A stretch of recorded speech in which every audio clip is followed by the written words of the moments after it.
Good day, everyone! Today, I had the chance to interview my brokers about some of the most common items that they see on home inspection reports. Now, Dustin in particular has nearly 20 years of experience in the industry, though he'll probably say it's closer to 15, and has focused on REOs and foreclosures. Now, what are REOs? They're real estate owned properties, and you subscribe to my channel, I'm going to do a video on that later on. Now, both he and Melissa have read thousands of home inspection reports over the years, and I wanted to know, what are common items that a home seller could look for before selling their home? We're going to dive into that here in just a second, but first, a word from my sponsor. If you're new here, which pretty much everyone is right now, I'm Chris Roberts with Realty One Group Experts in Cleveland and Chattanooga, Tennessee, and I'm putting out content every week that hopefully speaks to you as a home buyer or seller. My specialties are with folks who are relocating to the area just as I did in 2016, and people who are managing significant life events like divorces or perhaps losing a loved one. If that's something that you would like to see more of, make sure to click that subscribe button below and also send me some talking points on things that you'd like to hear through the link below. And if you or someone you know is looking to buy or sell real estate in Cleveland or Chattanooga, that is something that I help people with every day, and I would love the opportunity to be a part of that journey. All of my contact info is below in the description and right here on the screen in front of you.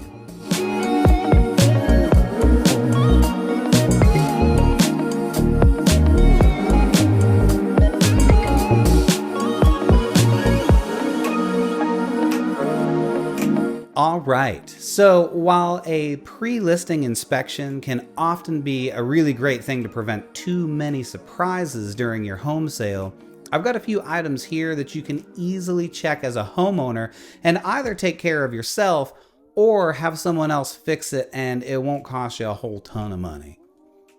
First up, around the wet areas, the GFCI outlets, making sure that they're connected to a GFCI, ground fault outlet. Ground fault circuit interrupter outlets shut off the power to the circuit when it detects a ground fault. What's a ground fault, you might ask? So a ground fault is an inadvertent contact between an energized conductor and a ground or grounded equipment frame. The return path of the fault current is through the grounding system or any person or equipment that becomes part of that system. Maybe you're young enough, like this guy, to remember living in homes without the proper grounding that we know today, and remember getting your fingers a little too close to the outlet and getting shocked. You just became the path to ground that energized circuit was looking for, and that is what a GFCI outlet is there to prevent. You see them mostly in areas where there's water and moisture, because water, as you may know, happens to be a wonderfully conductive material, and if a water droplet hangs from the energized conductor and hits the ground, that outlet will shut power off before it can hit all of the outlet's grounding points and shock someone or something. So, an inspector will always check to see if first there are GFCI outlets in the kitchen, bathrooms, and laundry rooms, and they're also going to check for GFCI outlets on the exterior of the home if you have outlets out there.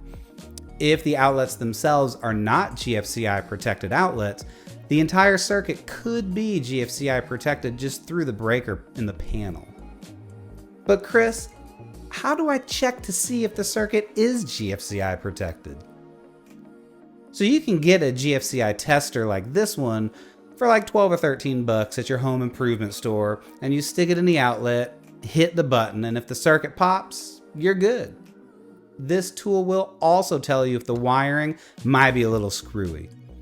Now, if it doesn't do what it should and the light says anything except for correct, call an electrician.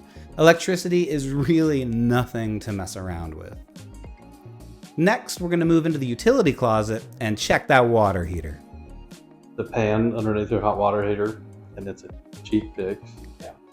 This is one that I've seen a number of times just in my few short years. If your water heater springs a leak when you're asleep, or on that all-inclusive vacation that you've been waiting to take for like 3 years, and you don't have a pan with a drain under this, then you're gonna be in agony city. The pan itself isn't really meant to catch the water from a leak that's overstayed its welcome like Cousin Eddie. So you want to have a place for that to drain.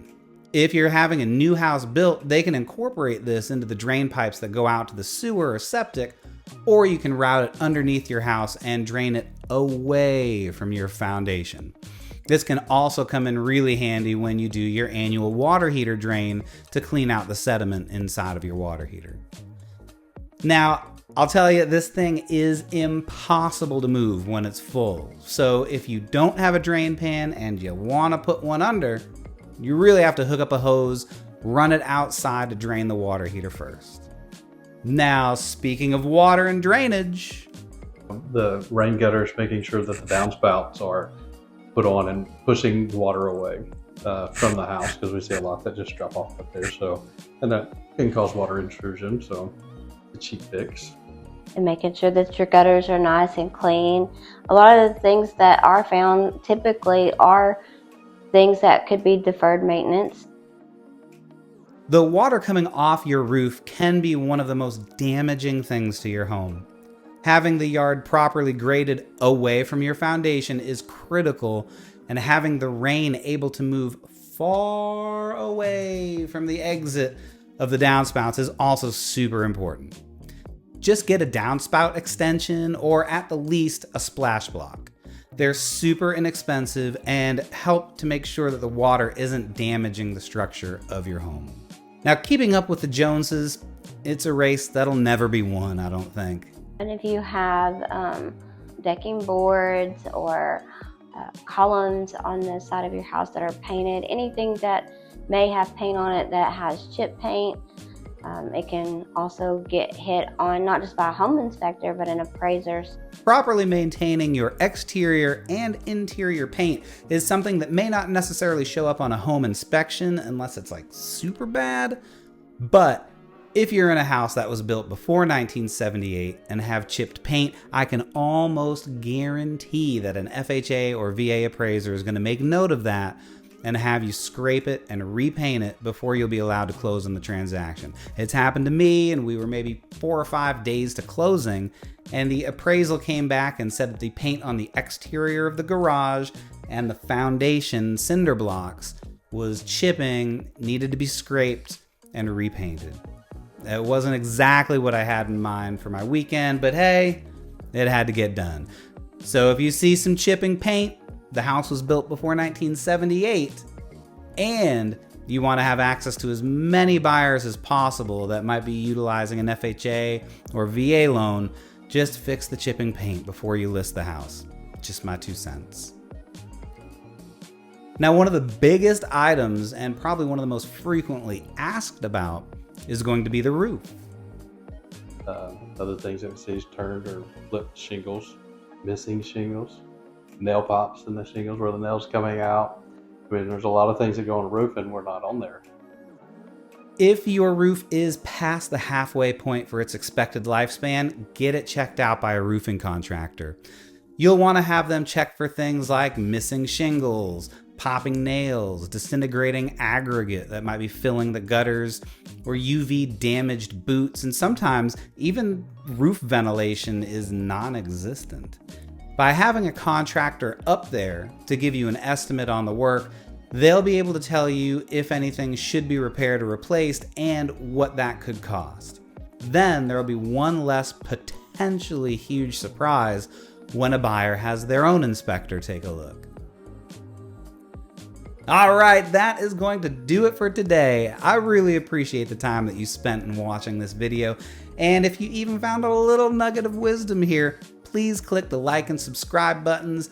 And when you or someone you know are ready to buy or sell some real estate, my contact info is right below in the description and right here on the screen in front of you. I look forward to hearing from you soon.